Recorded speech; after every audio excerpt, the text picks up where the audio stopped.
London, Reuters.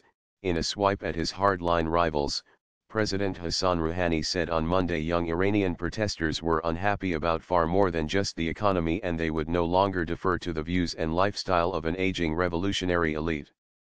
The pragmatic cleric, who defeated anti-Western hardliners to win re-election last year, also called for the lifting of curbs on social media used by anti-government protesters in the most sustained challenge to conservative authorities since 2009.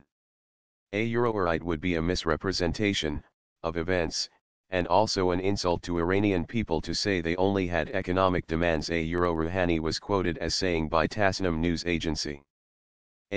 People had economic, political, and social demands. Rouhani, 69, suggested there was a generational element to the unrest, which appears to have been spearheaded by under 25s. We cannot pick a lifestyle and tell 2 generations after us to live like that. It is impossible. The views of the young generation about life and the world is different than ours, he said. The Revolutionary Guards, Iran trademark security backbone since the 1979 revolution that created the Islamic Republic, said on Sunday the security forces had put an end to a week of unrest fomented by what it called foreign enemies. The protests, which began over economic hardships suffered by the young and working class, spread to more than 80 cities and towns and has resulted in 22 deaths and more than 1,000 arrests, according to Iranian officials. Hamid Shahriari, the deputy head of the judiciary, said that all ringleaders of the protests had been identified and arrested, and they would be firmly punished and might face capital punishment. 2 Iranian lawmakers said on Monday that a 22-year-old detainee has died in prison.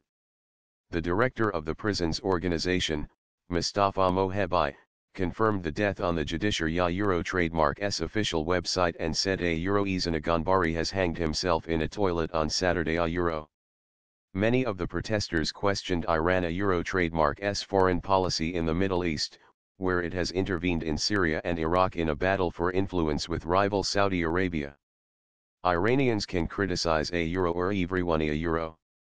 The country trademark's financial support for Palestinians and the Lebanese Shia Euroite group Hezbollah also angered Iranians, who want their government to focus on domestic economic problems instead.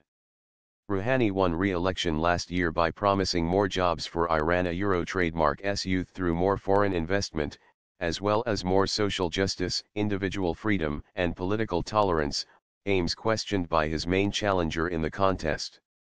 Echoing some of his campaign rhetoric, Rouhani said on Monday people should be allowed to criticize all Iranian officials, with no exception.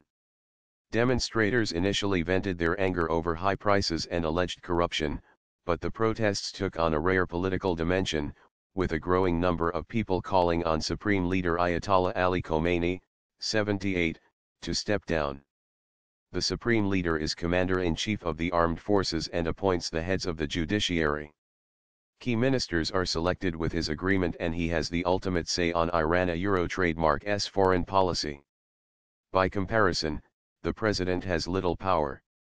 No one is innocent and people are allowed to criticize everyone, said Rouhani. Rouhani also dismissed calls from hardline clerics who had asked the government to permanently block access social media and messaging apps. As protests have ebbed, the government has lifted restrictions it imposed on Instagram, one of the social media tools used to mobilize protesters. But access to a more widely used messaging app, Telegram, was still blocked. The government has said the restrictions would be temporary. Trademark's access to social media should not permanently be restricted. We cannot be indifferent to trademark's life and business, Rouhani said. Mortaza Mousavian, head of information technology in the Ministry of Culture, was quoted as saying by Danya-e-Iqtisad Daily on Sunday that 9,000 business entities have been affected by the ban on Telegram. Half of Iran trademark's 80 million population use Telegram. State television showed live pictures of more pro-government rallies in several cities, including Sanandaj in western Iran, and Sari in north, as marchers carried posters of Ayatollah Khomeini and chanted slogans in his support. Iranian Vice President Masouma Etekar tweeted on Monday that Rouhani has insisted that all detained students should be released. Mohammad Badi'i, the education minister, said on Monday there were many school children among the detainees and he was asking for their release before exam season. Amnesty International said last week that more than 1,000 Iranians had been arrested and detained in jails notorious for torture and other ill treatment over the past 7 days, with many being denied access to families and lawyers.